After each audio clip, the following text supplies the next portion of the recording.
Mas essa é uma outra que, se eu for recomendar essa câmera para vocês, eu não recomendaria essa câmera para todo mundo, vocês já vão entender por quê. Mas se eu fosse recomendar, também seria uma outra recomendação daquela na maldade, porque eu fiquei atrás dessa câmera aqui no Brasil, acho que uns 10 anos para tentar achar. Sempre tentei brigar por ela no eBay, sempre perdi.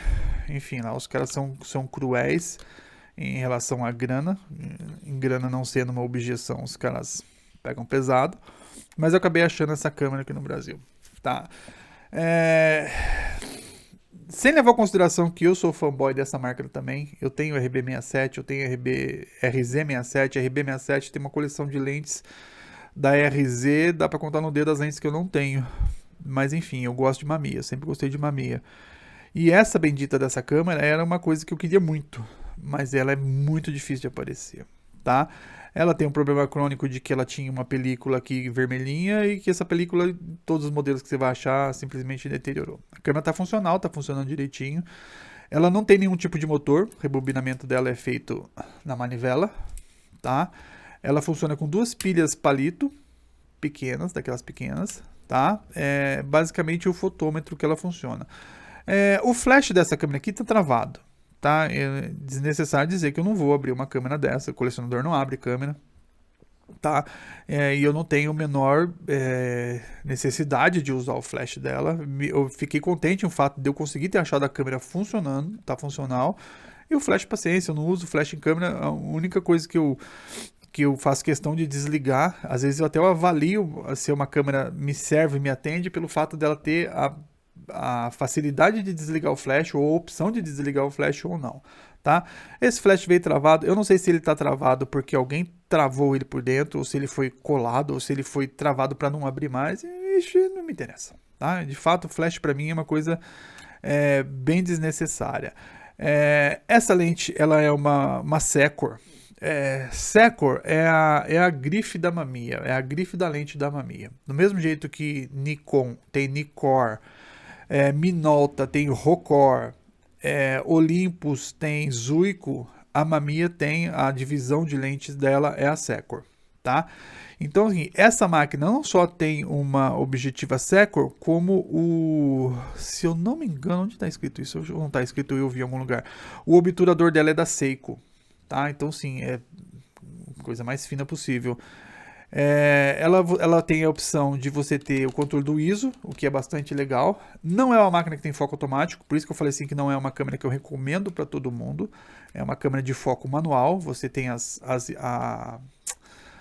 distâncias presetadas aqui em cima, tá? 1 metro, 1,5 m, 3 metros infinito. Aliás, isso aqui é bem útil para ensinar como é que funciona a limitação do foco automático da primeira geração de câmeras que tinham foco automático.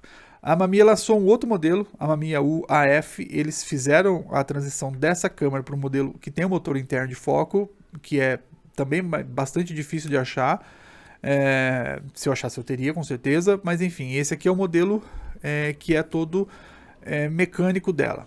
Cadê a porta desse negócio? Aqui, tá? A câmera é toda de metal, tá? Porta de metal, enfim. Avanço de filme aqui, parecido com a XA. Rebobinamento aqui embaixo, tá? Uma lente absurdamente... Enfim, pesquise sobre Mamiya Secor, você vai entender o que eu tô falando. Uma lente... Ela tem uns risquinhos de fungo lá dentro, que morto, mas enfim, não faz a menor diferença. Uma lente que é absurdamente nítida para esse nível de câmera, tá? E enfim, é basicamente isso. Não tenho nenhum outro recurso.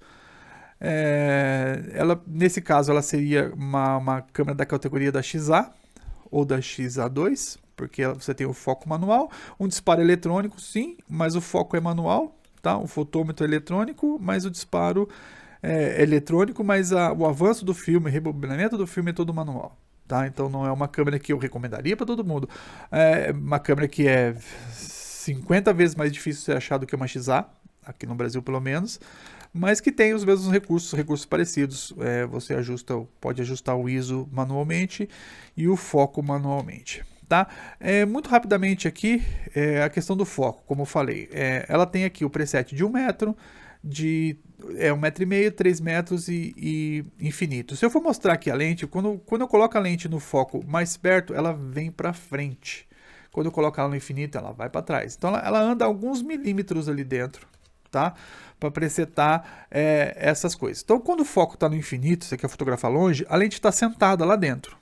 Tá? À medida que você vai focar para 3 metros, ela sai um pouquinho. Você vai focar para 1,5 m, ela sai mais um pouquinho. E quando você vai focar em 1 metro, ela vem mais um pouquinho. E ela não pega foco em nada que esteja mais próximo do que 1 metro. Tá? Nesse modelo, você ainda pode se dar o luxo de colocar no meio.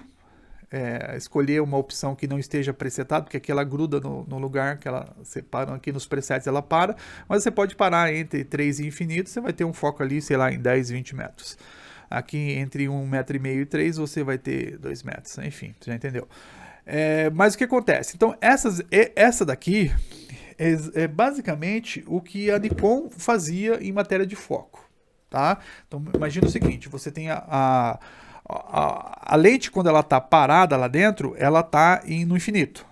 Quando você foca numa pessoa, ela calcula o autofoco, o motor de foco calcula o autofoco, e aí ele sabe que bateu a luz do infravermelho, refletiu, ela sabe que essa pessoa está a 1 metro de distância. Então, quando você dispara, a lente vai toda para frente, faz a foto e volta para descansar.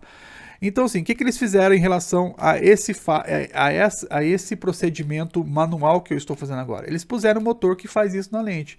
Então, assim, ele calcula a distância que a pessoa está e ele simplesmente move a lente para frente e para trás, baseado na luz infravermelho que ele enviou. No caso daquela câmera, tá? Essa câmera aqui é manual. Estou explicando o funcionamento porque eu cheguei a mencionar aqui que o sistema de foco da 35AF ele é precário, e ele é mesmo, porque ele só tinha essas 4 posições de foco também, ou mais ou menos isso, né, equivalente a isso.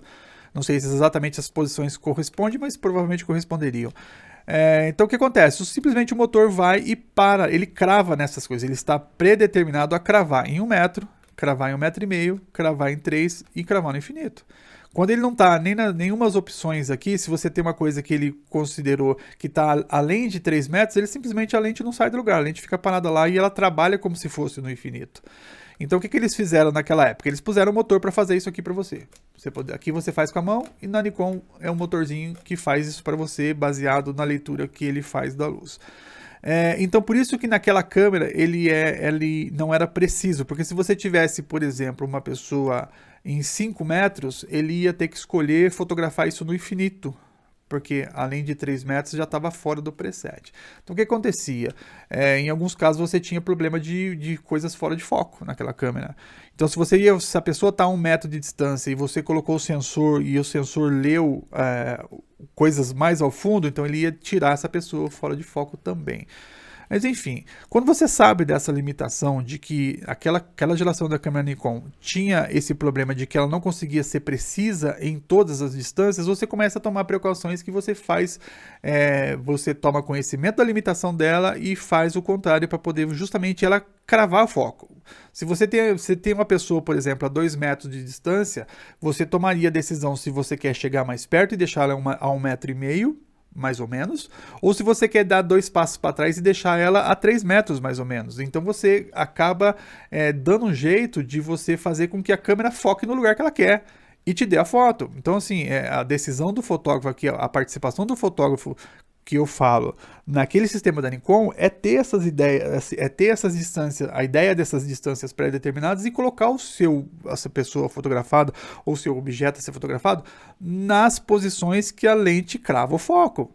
É simples assim. Então, tipo assim, se você não vai colocar uma coisa a 50 centímetros, porque você sabe que a câmera não vai pegar foco a 50 centímetros, ela vai pegar 1 metro de distância. Então, a menor distância de que você vai fazer a foto é 1 metro. Ah, tá muito mais perto de 1,5 m do que 1 metro, você se distancia do objeto 1,5 m. Você se distancia do objeto a 3 metros. Você sabe que ela vai focar naquela distância. Então você sabe disso, então você evita. Se você acha que a pessoa está a 3 metros de distância, de repente é melhor você dar 2 passos para trás e fotografar no infinito. Ou você chegar mais perto e reduzir essa distância que era de 4 metros para 3, porque você sabe que a câmera vai cravar nos 3. Tá? Enfim, não é complicado isso. É uma limitação, sim, é uma limitação nessa câmera, ainda que essa aqui você possa parar no meio entre 3 metros, entre 1,5 m e 3, o que ajuda, porque a lente está se movendo, então ela vai focar na prática, ela vai focar nessa distância entre 1,5 m e 3, ou entre 3 e o infinito. Você pode até regular o grau disso aqui, porque você vai ver ali que a lente está se movendo ainda aqui um pouquinho, ou seja, ela está na prática fazendo foco aonde você está deixando o anel, que não é nem em 3 e nem no infinito. Tá? Então você consegue esse tipo de ajuste fino nessa câmera que você tem um foco manual. Você não consegue isso na que tem foco automático, porque ali o motor foi predeterminado para parar nessas posições. 1, 1,5, 3, infinito. E pronto, acabou. Ela não vai parar em 2, ela não vai parar em 4, ela não vai parar em 5. Ou é frio ou é fervendo, ou é 3 ou é infinito. Sabedor disso, você toma então essas precauções e você começa a colocar o seu objeto a ser fotografado nessas distâncias que ela crava, acabou a bagunça. Só para deixar registrado, tá? Foi essa câmera que conseguiu mudar completamente esse paradigma, tá? Ou melhor dizendo, esse paradigma de câmeras que tinham um sistema de foco que era, não vou dizer impreciso, porque ele era preciso, ele só tinha poucas opções de paradas. Tá? Então, assim, qualquer câmera dessas, depois da evolução, inclusive essa, tá? Não é diferente em nada em relação à Nikon. Pode ser que você, de repente, descubra no manual que ela tem mais steps, ela tem mais opções de paradas do que tinha a lente da Nikon, que era de primeira geração. Foi essa câmera que quebrou isso, porque a Olympus conseguiu colocar o que eles chamavam de steps, né? No caso da Mamiya aqui, ela tem 4 steps. Ela tem o step 1 metro, o step 1,5 m, step 3 metros e step infinito, que são paradas, né? Então ela parava nessas posições. Então ela tinha 4 steps. Então em algumas câmeras você tinha 5 steps das primeiras gerações. A Olympus, ela conseguiu simplesmente destruir isso. Quando ela saiu, ela tinha o equivalente a 300 e poucos steps. Então, essa era uma câmera que ficou famosa por não perder foco de jeito nenhum. Aonde você apontar a cruzinha ali do meio, ela vai cravar o foco. Ela não tem essa discriminação de ser metro aqui, 1,5 m, 3 metros, infinito. Ela bota foco onde ela quer. Então, isso é a grande vantagem dela. E o sistema de autofoco dela é ativo, ele manda a luz infravermelho, essa infravermelho volta para a câmera, coisa que é instantânea e você não enxerga.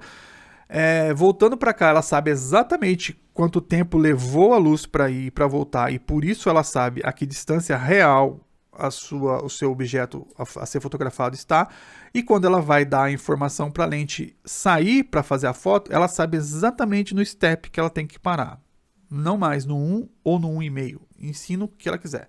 Mérito da Olympus. Então, ela colocou 300 e poucos steps nessa câmera, e aí daí para frente só água rio abaixo. Então, enfim, a tecnologia do foco automático foi superada e ela foi muito superada por essa câmera. Tá? Essa câmera é responsável por ter feito com que o autofoco ganhasse confiança do usuário e que eles quisessem aquilo que eu falei em relação à medida que a tecnologia avançava, era preferível você ter mais tecnologia numa câmera que não errasse foco nunca, do que você ter uma câmera como essa que tem uma puta de uma lente, mas que te dava fotos fora de foco. Entendeu, né? Não adianta ter uma lente que tenha supremacia ótica se o usuário não sabe como utilizar aquilo para otimizar essa supremacia ótica para dar resultados bons 100%. As pessoas reclamavam de que, mas a lente sai fora de foco. Não é a lente. É a limitação do foco automático dela. Tá? A lente dela está acima de qualquer crítica de qualquer fabricante de qualquer época, ponto final. Agora, o sistema de foco dela era de fato limitado. Então, assim, você tinha muito mais resultados de fotos não tão no foco ou completamente fora de foco, dependendo de como você usar essa câmera, do que uma outra câmera que veio depois que não errava nunca. Então, tipo assim, foda-se essa, eu quero isso daqui. Tá? Eu não vou gastar dinheiro com filme, né, para ter uma supremacia ótica. Ok, no caso, essa câmera também tem uma lente que é ok, que é muito boa. Não é melhor que essa, mas enfim, é uma lente que não era uma lente ruim. Então, tipo assim, eu quero muito mais daquilo do que eu quero disso daqui. Eu não quero mais isso daqui. Isso aqui, não. Se existe um motor que faz isso para mim, que faz o cálculo das distâncias de uma maneira que eu nunca vou conseguir fazer, então eu estou disposto a pagar por aquilo ao invés disso. Então eu não preciso dessa supremacia ótica dessa lente. Eu quero a eficiência técnica da outra. E aí o mercado, enfim, né, vocês já entenderam. Os fabricantes passaram a oferecer para o consumidor aquilo que eles mais queriam, que era eficiência. Basicamente isso, e podendo tirar da onde que eles podiam tirar. De repente eles perceberam que pouquíssimas pessoas reclamavam da superioridade, da supremacia ótica, da falta da supremacia ótica nos modelos high-tech. Então eles passaram a tirar da onde podia, diminuir, porque a parte da lente é uma parte cara para se desenvolver, é uma coisa que faz com que a câmera seja cara em função dela ter uma lente excepcional. Então eles passaram a tirar a qualidade, né, da lente, colocando lentes genéricas, não sei se eu posso usar essa expressão, mas colocando lentes normais em câmeras high-tech, e aí, enfim, pavimentou o caminho para toda a história das câmeras, até o dia que elas pararam de ser fabricadas. Mas basicamente é isso. Então, assim, nasce daqui a limitação do autofoco, né? Simplesmente é isso que eu queria explicar. Até abrindo um parênteses grande no episódio dessa câmera para dizer que a deficiência do autofoco era em função dessa geração de câmeras ser assim. A MJU veio e mudou tudo, e a partir dela, como eu disse em algumas Canon, você tem um sistema híbrido, você tem um sistema passivo e você tem um sistema ativo trabalhando juntos para você não errar foco nunca. Amém. Tá? Se é isso que você precisa. Eu sou ainda o cara que vai pegar isso daqui para tentar a minha sorte com esse foco, do que preferir uma câmera daquelas Canon de última geração, que tem um autofoco inerrável, para ter uma qualidade ótica ok, tá? Enfim, mas isso aí sou eu, e essa é apenas a minha opinião.